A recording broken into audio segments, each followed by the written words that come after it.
You're listening to DraftKings Network.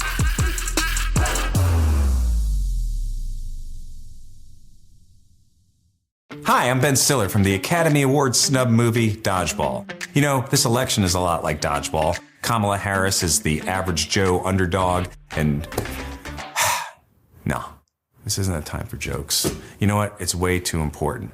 Donald Trump wants to terminate the Constitution. Project 2025 will give him nearly unlimited power. We can't let him get anywhere near the White House. So, vote for Kamala Harris.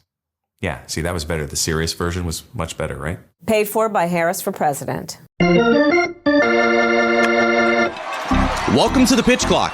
Here's the pitch. A two-part baseball segment combining a nostalgic baseball trivia game and an interview with an expert. This is the Pitch Clock. Is this the final episode of Pitch Clock? Oh, I hope not. I think this might be the final episode of Pitch Clock for the Major League Baseball season, as we're here with porn lover Chris. Hey, it's me. The viral sensation on the internet. Taylor as well. We'll have Adnan Virk as our expert later in this episode. But we're going to get right to Taylor's trivia. Taylor, what do you got for me and porn lover Chris today? This is a simple game. Today's game is called Yankee, Dodger, Both or Neither. A trip down memory lane. I've gathered 21 names from the 90s and the 2000s. And you have to tell me were they a Yankee, a Dodger, both, or neither. And then we'll alternate between Jeremy and Chris. Oh, this is great. I like this idea a lot. Chris, I'll give you the first at bat here. So, Taylor, fire off a name.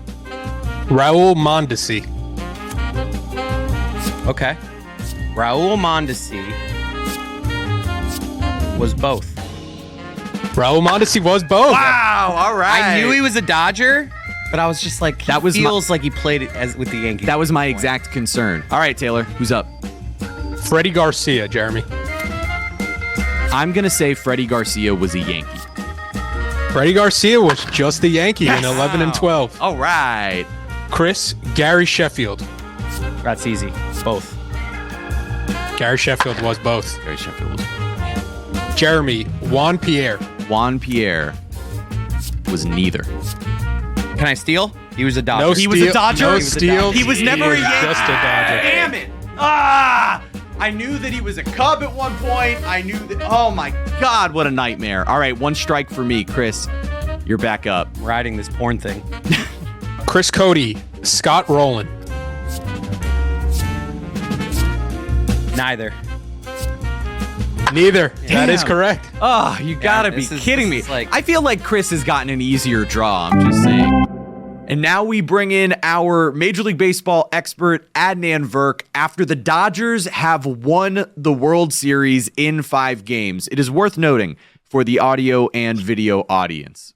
Our producer, Taylor, when doing our trivia game, let's be real, we taped that a couple of days ago. That Taylor did not know what modern day Taylor now knows, which is the Yankees collapsed in Game 5 and ended up blowing a 5-0 lead. Adnan, this series ends without Ohtani doing all that much, with Judge doing very little, and yet a couple of classic games, incredible moments, some of the best individual performances we've ever seen in the World Series. This ends up being a great 5-game series. You're our MLB expert for real. What are your immediate takeaways from the Dodgers win in 5? I guess my immediate takeaway as you and I sit here today is just I'm shocked at that Yankee collapse last night. Yep. I really thought 5-0 lead, Gerrit Cole, you take this to the house. And again, I don't think they'd have enough juice to win Game 6 and Game 7 on the road. I don't think they'd be the first-year team to come down from 0-3 in the World Series. But to lose a game like that in that fashion is nothing short of shocking. And it's funny because if you don't know what happened, you just see, Gerrit Cole's 7 innings, 5 runs. You go, okay, so I guess he was shaky, worked through it. No, he was unbelievable. 108 pitches was great. It was just one terrible inning and absolutely sloppy and inexcusable play by the Yankees. Aaron Judge, as you said, had a very disappointing playoffs. There's no question about it. When you look at it, I love the guy. He's one of my favorite players. He's a class act. He's great to fans, the media, etc. But he's a 2-time MVP. He's a Rookie of the Year. He's a 6-time All-Star who is not a good playoff performer, period. And he did not play well in the World Series, period. And yesterday, finally hits his first home run, which was massive in the World Series. Yeah. But that drop ball was awesome. That started the comedy of errors for the Yankees. Took his eye off the ball. You got to make that catch. Volpe, who's great, but that's a terrible play to Chisholm. And then Cole not covering first, or you want to blame Rizzo for not running the bag. Just unbelievable mental lapses by the Yankees. Later on, Weaver, who just like he was running on fumes, the fact that he has third disengagement, that's a balk. Yep. Wells, catcher's interference with, as you mentioned, Ohtani did nothing. He was 2 for 19. Like, he's an easy out at this point. He's clearly hurt. And Wells, a catcher's interference, getting him first base. It's just awful mistakes by the Yankees. To lose a game like that's got to be incredibly frustrating. So I think in a big picture, you go, well, the Yankees a year ago missed the playoffs, and this year they made the World Series for the first time in 15 years. Is that not a success? I suppose. And again, they were the underdogs going into this World Series. But to lose a game in that fashion has to sting. The Dodgers become the first team in MLB postseason history to overcome a 5-run deficit, lose that lead, and then still win the game in the postseason, and it's to win the World Series. That's the comedy of errors that the Yankees had last night, and there were a couple of decisions that Aaron Boone had to make, and the main one being Gerrit Cole. So Gerrit Cole comes out of the game with a runner on after walking Freddie Freeman, 6 2/3, 108 pitches. Now, what was the most maybe impressive part of Gerrit Cole's entire start is the fact that he was able to persevere through what had been a monstrous 5th inning where he was on the mound for, over 18 minutes of real time. He comes back and looked just as dominant, facing Freddie Freeman, puts him on, and then there's the decision by Boone to take Gerrit Cole out of the game. Adnan, I know Yankees fans are crushing Boone. They were going to have to find something to crush. What are your thoughts on taking out your ace, who was still looking like he had it, even if he's 108 pitches in? I think it was the right decision because honestly, it's not just 108 pitches, but high leverage pitches, Jeremy, like that inning that you referenced. I mean, John Smoltz said afterwards, he said that's one of the most incredible things he's ever seen, that Cole persevered through that inning, relinquished a 5-0 lead, and it still was so solid in the 6th and the 7th. But I don't think there's any doubt that it takes a toll. And I think if there's one thing, again, to encapsulate this Dodgers World Series run, I think of relentless and I think of persistent. And I specifically think of that lineup. Every time watching a World Series game, you could never really take a breath because the second you'd go, okay, well, that's Teoscar now. Okay, well, Teoscar can always do damage. And he did last night. Massive hit, which is what tied the game. Oh, Tommy Edman. Well, he was the NLCS MVP. Max Muncy, he can get a big hit. Okay, Kike Hernandez, playoff performer. Right. And then all of a sudden you go, wait, and now we got to face the gauntlet. Now it's Ohtani, Betts, Freeman. Good night, good luck. So it was really tough every time watching this Dodger lineup because you never knew when you could take a breath. So to your point, when Mookie reaches first and all of a sudden now you got to face Freeman, Cole gives up a base hit, which again, Freeman, we haven't even gotten him yet, but we're going to talk about World Series for the ages. I mean, that base hit, again, who else comes through? Freddie Freeman made a 5-3 game and then Teoscar made a 5-all. I just think those were high leverage pitches. And again, it's really taxing on Cole. The one thing I'll point out, and again, it doesn't matter because the Yankees won that game 4, but a friend of mine said, what about Cole pitching games 1, 4, and 7? And I said, that's an interesting thought, like old school ace. You pay him $324 million for moments like this, and he only threw 88 pitches in game 1.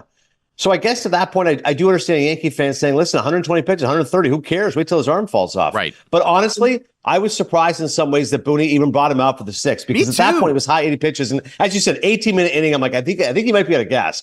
So to be honest, I never thought to myself last night saying, wow, I can't believe he took him out for 6 2/3. I was like, wow, I'm amazed that Cole was able to persevere. 6 2/3 is a lot from your ace. And again, not a single earned run. If you look at his postseason ERA coming in, he's a 2.88 postseason ERA guy. He's always been a big game pitcher, and he still is, even if he couldn't get the win last night. Who's my next name, Taylor? Former Marlin, Pudge Rodriguez. Pudge Rodriguez was neither. Correct. Pudge was a Yankee in 2008. Oh, wow. What? I would have got that one wrong. Pudge was a Yankee in 08. Jose Canseco. Neither. He was a Yankee. All right, I knew that he had to play for one of them. All right, Damn. Canseco was a Yankee. I kind of knew that. I guess. I'd love to see him in those pinstripes. All right, that's good news. All right, let me see if I can get going. Taylor, what's the next name? Russell Martin. Russell Martin played for both. Russell Martin did play for both. Made all-star teams for both. Yeah, he was, man, Russell Martin, underrated player. Chris Cody, Delino DeShields.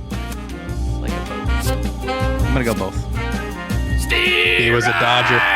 He was a Dodger. Now I'm feeling good. Jeremy, Sammy Sosa. Oh, boy. Sammy Sosa. My mind's telling me both, My mind's telling but me. my body's. He could have been a Dodger. He wasn't a Yankee. My mind's telling me Dodger. I remember. Hey, GQ, the stop making Orioles faces. at the end. I'm gonna say neither. Neither is correct. All That's tied. why I said my mind's telling me both. Let's go. Chris Cody. Yes. Andrew Jones.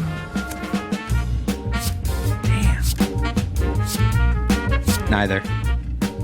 Incorrect. It was both. Really, both? Both. Taylor, please. The next name. Jeff Weaver. Jeff Weaver played for both. Jeff Weaver did play for both. Yeah, I can picture him in both uniforms. Easy. Chris Robin Ventura. Both. That's a both for sure. Both. Yeah, I shouldn't Both have. is correct. Did you see me nod my head? I knew that one was yeah, that was an easy one. All right. Next name, Taylor. Barry Larkin. My mind's telling me one. I'm going to say he was a Dodger. He was neither. My body. This is your fault. Damn it.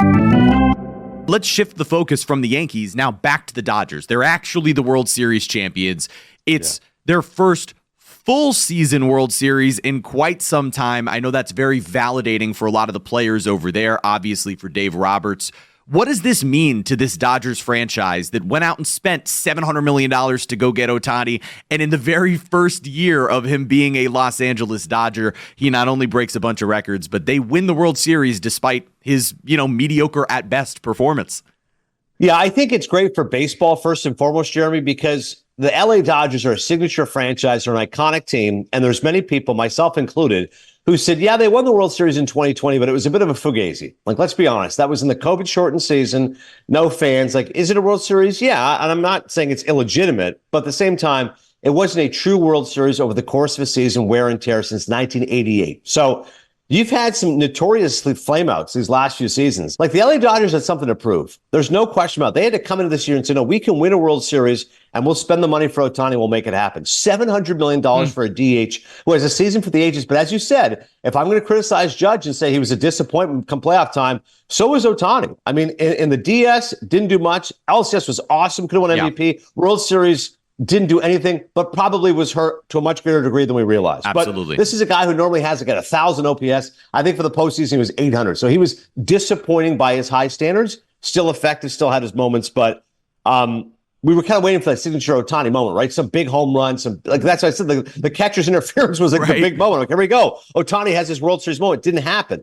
But I think for the Dodgers, they needed this one. Quite honestly, it's their first true World Series for their fan base. They can say, hey, we did it. And honestly, 98 wins. They were the best team in baseball. They did it without Tyler Glass now being hurt down the stretch. They did it without Clayton Kershaw. I'm still impressed, man. Like, I really am, because I remember you and I were talking before the playoffs, and so many of us at MLB Network were wrong. We all said the Padres are going to beat them. It's their time. They're deeper. They're stronger. No. Give credit to LA. The Yankees were supposed to have an edge in starting pitching.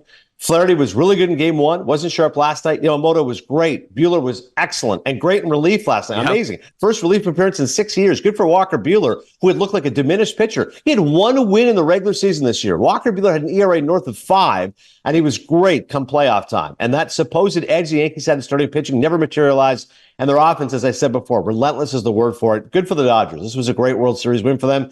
And again, let's get to Freddie Freeman. 6 straight games with a home run. Could have been 7 straight, except that, Aaron Judge robbed him. Overall, his numbers, 300, 4 homers, 12 RBI. Outstanding work from a guy who's always been a great player, consummate professional. And again, you want a Hollywood ending. What he overcame this season, the illness of his son, a lot of distractions off the field, but clearly a bum ankle. I mean, he was 1 for his last 16 going into the World Series, had missed games 4 and 6, and he steps up with a World Series for the ages. Good for Freddie Freeman. It was awesome to see Freddie Freeman. He was going to be my next question, so I'm glad you touched on it first, because he's now homered, or had going into last night in 6 straight World Series games. He had 4 homers, all there to really do major damage for the Dodgers. He was so special, and that just shows a roster as deep as theirs, where you can go and lose all of that pitching, but your relievers are as strong as they are, where Dave Roberts can push all the right buttons, where Ohtani can be hurt and struggle in the postseason, and Freddie Freeman could step up and have the type of World Series that he did. This was an incredible win for the Los Angeles Dodgers. And so finally, Adnan, I kind of want to take, because there were a million B storylines, right, that were available to you in this World Series. And I'm just going to highlight a few and ask you for the one that kind of, tickles your fancy, the one that makes you the happiest when I talk about it here. So we can mention one of the negative, Ohtani's struggles. Then Juan Soto potentially ending his career with the New York Yankees. Jazz just simply being like the coolest player who's ever lived. Blake Treinen's performance in last night's game, because that was unbelievable. Walker Buehler, who you've already mentioned, he becomes the first pitcher to allow 5 base runners or fewer in 5 innings in 3 separate starts in the World Series ever, and he's done it in his only 3 starts. He also closes out the final game of the World Series. You got the Anthony Volpe game, even though ultimately it doesn't matter. He becomes the only player ever to hit a go-ahead grand slam in an elimination game. And then there was that Aaron Judge catch that was pretty unbelievable on top of having a home run. What is the one you want to focus on here, Adnan? Love all the B stories, Jeremy. The subplot, my runner-up choice would be the Juan Soto. Again, he had an outstanding postseason. Yankees fans will never forget that home run that catapulted them to their first World Series since 2009. And again, last night, wasn't able to come through in his last at-bat, had a base hit and 3 walks. I mean, he was on base 4 times in a game in which the Yankees had to win. So show him the money and give him $600 million, and let's get this taken care of if you're a Yankees fan. But of all those stories you mentioned, I want to talk about Blake Treinen. I thought it was unbelievable last night. He was incredible, and he had an amazing run this playoff. And you're right, Dave Roberts gets a lot of credit. He's a good manager who was smart in that he would punt on certain games. He would go, you know what, fine. I'm not going to use my high leverage guys in game 4. Bring on Brent Honeywell. He can eat up innings for us and get it done. Flaherty also, he let him wear it his previous start against the Mets, gave up 8 runs because he wanted his high leverage guys. And nobody was more special than Blake Treinen. That moment, I said, the Yankees are still in this thing. And the way that Treinen, first pitch, he got Stanton to swing. Stanton had obviously a great playoff run. That's not a swing you want to take that first pitch. Sometimes that ball might go out, but he easily retired him, then strikes out Rizzo. That slider was unbelievable. His cutter was working well. It was old Blake Treinen. He hadn't pitched in like 2 years. Like, for him to come back like that, and it was really cool to see the way that Boone or Doc or whomever it was would use their high leverage guys in those moments. Like, I'm not waiting until the 9th. Like, we're going 7th inning. This is the game right now. Blake Treinen gets through it. And I was shocked that Dave Roberts pushed the pedal to the metal, and credit again to Joe Davis and John Smoltz when he bounded out of the dugout. And the Yankees had that moment. He goes, this is not I'm taking you out. This is a litmus test. That's exactly what it was. Dave Roberts went out there. You good? I'm good. I'm going to get Stanton. I'm going to get Rizzo. Almost 40 pitches in a moment like that. It's a moment a lot of people will be talking about. But that was what I was thinking in my head this morning. I said, wow, Yankees collapse. And Blake Treinen, what a performance. Unbelievable. You're right. Roberts just gives him a double pat right there on the chest. Like, all right, I trust you. You're good to go. And his belief in his relievers, the ability to push all the right buttons, it was a masterful playoffs from Dave Roberts. It really was. And it's a shame for Aaron Boone, who's going to get criticized on a couple of different moments. That's always going to happen when a team loses the World Series, because up until the World Series, he himself had a pretty flawless postseason.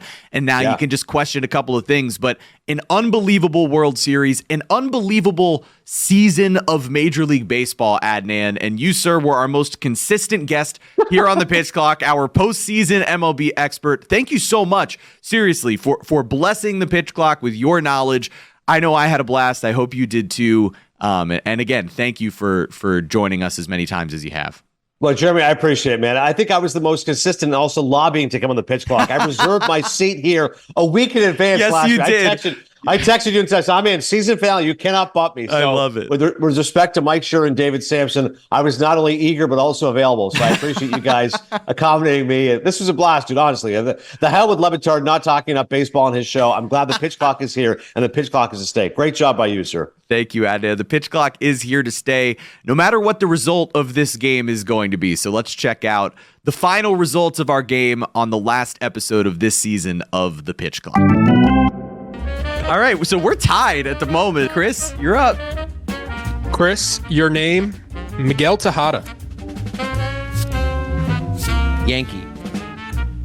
Neither. All right, next name, Taylor. Have a chance to take the lead. David Justice.